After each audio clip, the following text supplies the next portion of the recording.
paso. Assalamualaikum warahmatullahi wabarakatuh. Saya dari kelompok 9 yang beranggota Sylvia Octavia Dwi Putri, Roswinda, Rifrida Putri, dan Roni Afriyuri dengan dosen pengampu Bu Najmi SSM Hum. Baiklah, saya akan mempresentasikan tugas pengantar sejarah Indonesia yang berjudul Zaman Revolusi 1945 sampai 1950. Karakteristik zaman revolusi. Yang pertama, pemimpin utama adalah orang yang memiliki visi dan misi yang besar dan mampu menjangkau dan membangun masyarakat. Yang kedua, perjuangan nasional. Perjuangan untuk menghapuskan kolonialisme dan menjadi sebuah negara kemerdekaan dan demokrasi. Yang ketiga, perang. Zaman adalah sebuah bentuk dari perjuangan nasional dan merupakan sebuah cara untuk menghapuskan kolonialisme dan menjadi sebuah negara kemerdekaan. Yang keempat, pemerintahan adalah sebuah cara untuk mengelola dan mengatur negara kemerdekaan dan memastikan keadilan dan kesejahteraan rakyat. Yang kelima, pengembangan adalah sebuah cara untuk mengembangkan negara kemerdekaan dan memastikan keberkahan dan kesejahteraan rakyat. Yang keenam, pemilikan adalah sebuah cara untuk mengelola dan mengatur sumber daya dan memastikan keberkahan dan kesejahteraan rakyat.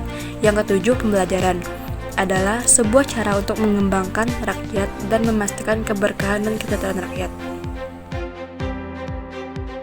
The Founding Fathers Indonesia Merdeka. Bapak pendiri kemerdekaan Indonesia yang paling menonjol adalah Soekarno dan Muhammad Hatta.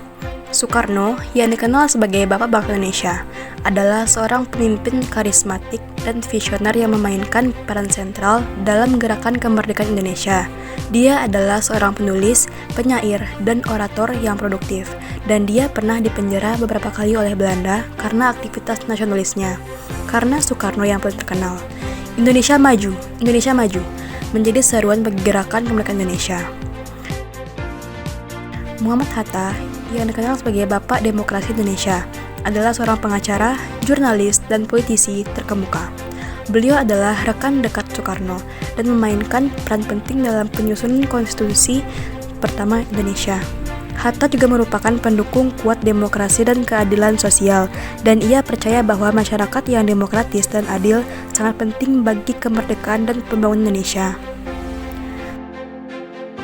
Pak pendiri kemerdekaan Indonesia lainnya yang terkenal termasuk Sultan Syahrir, seorang pemimpin nasionalis dan sosialis terkemuka yang memainkan peran penting dalam tahap awal gerakan kemerdekaan, dan Amir Syarifuddin, seorang pemimpin militer yang memimpin Angkatan Darat Indonesia selama perjuangan kemerdekaan. Proklamasi dan Revolusi. Proklamasi kemerdekaan Indonesia yang berlangsung pada tanggal 17 Agustus 1945 menandai dimulainya Revolusi Nasional Indonesia. Revolusi adalah masa konflik bersenjata dan ketegangan diplomatik antara Republik Indonesia yang berlahir dan Kerajaan Belanda. Revolusi Nasional Indonesia, yang juga dikenal sebagai Perang Kemerdekaan Indonesia, merupakan perjuangan yang kompleks dan beraneka segi yang melibatkan berbagai peristiwa dan gerakan. Peristiwa penting pada periode ini diantara lain Proklamasi Kemerdekaan, Agresi Militer 1 dan 2, Perjanjian Linggarjati, pemberontakan komunis, pemberontakan DITI, dan penyerahan kedaulatan dari Belanda ke Indonesia. Revolusi juga menyaksikan munculnya pergolakan sosial dan perlawanan terhadap struktur sosial yang udah mapan yang dikenal sebagai revolusi sosial. Warisan Revolusi. Warisan revolusi adalah sejumlah ideologi, prinsip, dan kebijakan yang diwakili oleh pemimpin dan rakyat Indonesia setelah pergantian revolusi Indonesia. Warisan revolusi adalah bagian dari sejarah Indonesia yang membawa kesan dan pengaruh yang sangat besar dan radikal dalam bidang ekonomi, politik, dan sosial.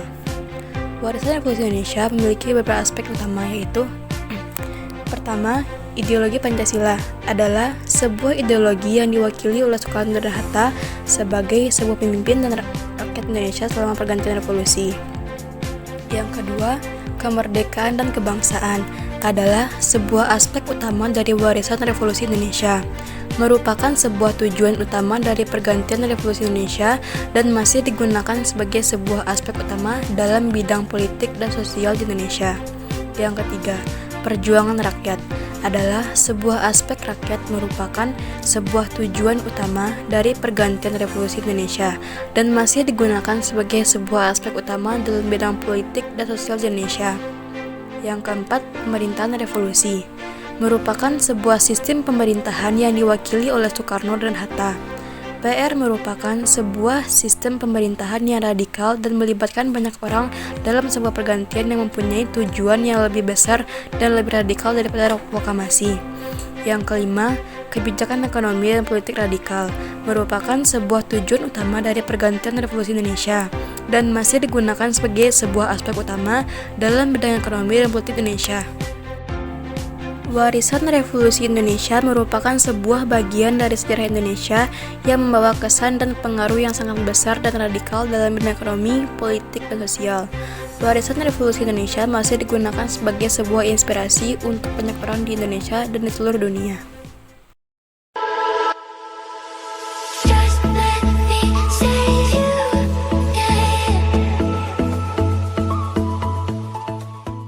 Baiklah, sekian presentasi dari kami. Kami ucapkan terima kasih. Assalamualaikum warahmatullahi wabarakatuh. Jangan lupa like, comment, and share.